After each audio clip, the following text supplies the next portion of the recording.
Oi, gente. Esse vídeo é a continuação do vídeo anterior, tá? Quem não viu, dá uma olhadinha lá, onde eu abordei o assunto de números decimais finitos e números decimais infinitos, tá? Então, eu mostrei como é que a gente pode abordar esse assunto e mostrar para o aluno como é que ele diferencia quando uma fração vai gerar um número decimal finito, um número decimal exato, e quando uma fração vai gerar um número decimal infinito, que é uma dízima periódica, tá? Então, hoje a gente vai ver como é que a gente transforma uma fração num número decimal infinito e como é que a gente transforma um número decimal infinito numa fração que a gente chama de fração geratriz, a fração que gerou aquele número, tá? Bom, então aqui eu tenho exemplos, né, de frações onde nós temos, observem que todos os denominadores são 9, 99, 999, 9.999. Então, a gente sempre tem um 9 no denominador, né? Então, quando a gente tem 9 ou alguns números consecutivos de 9, 99, 999, a gente vai ter, essa fração vai gerar um número decimal infinito. Bom, então, conforme o número de noves, vai ser o número de dígitos que vão se repetir. Nos três primeiros exemplos, nós temos apenas um número 9 no denominador, então vão gerar dízimas onde nós só temos um número se repetindo, sendo que o número que repete, ele tem que incluir o nosso numerador, né? Então, por exemplo, 2 nonos, para escrever em forma de número decimal, fica 0,222 e assim por diante. Então, vejam que o numerador era 2 e que o 2 ele faz parte da dízima que repete. No caso do 3, a mesma coisa, no caso do 3 nonos, né? Então, a mesma coisa. O 3, ele é a dízima que repete. Como só tem uma dízima repetindo, a gente coloca o próprio 3. Os 7 nonos também, então, 0,7. Aqui eu vou mostrar que a gente pode representar uma dízima periódica com as reticências ou com um tracinho assim, uma barrinha em cima. Essa barrinha, ela indica que o número 7 está se repetindo. Então, 0,7 com uma barrinha é a mesma coisa que escrever 0,777 e assim por diante, tá? É uma outra forma de representar uma dízima periódica.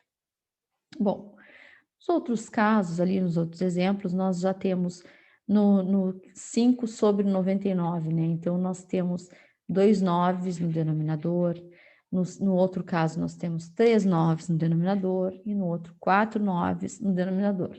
Lembrando, então, que tem que falar para o aluno que conforme o número de noves é o número de dígitos que vão se repetir, sendo que a gente tem que usar o numerador nos dígitos que se repetem. Então, de que forma eu posso escrever 5 sobre 99, né, em representação decimal, sendo que eu tenho que usar o 5, né, tenho que deixar dois números se repetindo. Então, para usar o 5 e deixar dois números se repetindo, eu escrevo 0,5, porque continua sendo o número 5, só que aí eu coloco 0,5 e sigo com 0,5, 0,5. Dessa forma, eu consegui deixar, então, os dois dígitos que eu precisava, porque eu tinha 99. Nesse outro exemplo, eu vou precisar repetir, então, 3 dígitos, porque eu tenho 3 noves no denominador, né? Então, eu vou escrever 0,004, 004 e assim por diante. Observem que aqui também eu tive 3 dígitos, repetindo, ó, porque eu tinha 3 noves no denominador. No outro exemplo, eu tenho 4 noves no numerador, tá? 4 números 9 no denominador, então eu vou escrever 0,0008, porque eu tenho que usar o 8 na minha dízima que se repete, né? Então, 0008 e assim por diante, tá ok? Bom, agora eu peguei ali 3 exemplos onde a gente tem um número decimal infinito e a gente precisa transformar eles na fração geratriz. Então, a gente precisa encontrar a fração que gerou aquele número decimal. Bom, No primeiro caso, então, 0,777, eu observo assim, que só tem um dígito se repetindo. Se eu só tenho um dígito se repetindo, eu vou colocar, então, no denominador um número 9 só. Então, vou escrever 7, que é o dígito que se repete, sobre 9. Agora, 0,020202. Os dígitos que se repetem são o 02. Então, é o 2, né? 02 é 2. Como eu tenho dois dígitos repetindo, 99. No outro exemplo, né? No último exemplo, nós temos 0,123 reticências, né? Então, a gente escreve a dízima que se repete. E quantos dígitos tem essa dízima que se repete? Tem 3 dígitos. Então, eu coloco 3 números 9. E assim, nós encontramos a fração que gerou a dízima periódica. Lembrando que sempre que der para simplificar a fração, a gente tem que simplificar, tá? Esses casos que eu mostrei aqui são todos casos onde nós temos, né, a dízima periódica começando com zero. Então, 0, alguma coisa, 0, alguma coisa. Existem casos onde a gente vai ter uma parte inteira, né?